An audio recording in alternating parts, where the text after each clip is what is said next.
Now to a sport we rarely cover, but maybe that'll change starting right now. Taekwondo. Rebecca McClain here, 11 years old, recently repeated as champion in the American Taekwondo Association in traditional weapons, specifically the sword here as I unsheathe this one, and feel free to unsheathe yours. They're both yours, really. I do not own this one. Now, Rebecca, when you are wielding this thing, how the heck do you not cut yourself? Because I don't trust myself with safety scissors, much less a sword like this. I try my best, and I hopefully don't cut myself. And it's once you start doing it, it's easier to handle.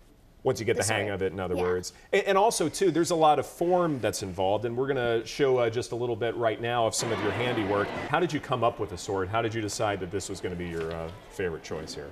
I like how it's easier for me to do instead of the bow where you swing it with different it requires different holdings, and that's what what I would like. So you mentioned the bow. You have a friend who's also part of Roanoke ATA Martial Arts, Jake George, won the creative weapons event and the bow. Let's show that as well. Tell me about the environment that you work in where your friend does well with the bow, you do well with the sword, and you're both champions.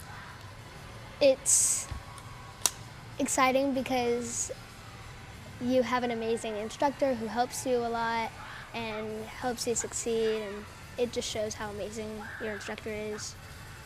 And tell me, what do you want to keep? How long do you want to keep doing this? What are your goals moving forward? My goals is to try to get more world championships and get higher in ranks for Taekwondo belts, and just keep on keeping on. And that is a black belt you're wearing, by the way, and so you do mean business. Also, a couple of medals to show your back-to-back championships, and show those off just a little bit. Very nice. A lot of bling bling there. Very good.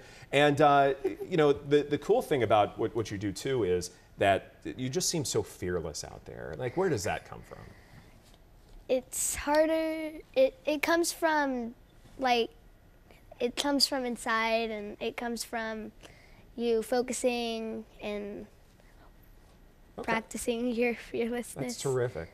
Rebecca, thank you so much for your time. I appreciate you letting me play with this thing, and I will give it back safely. Don't worry about that.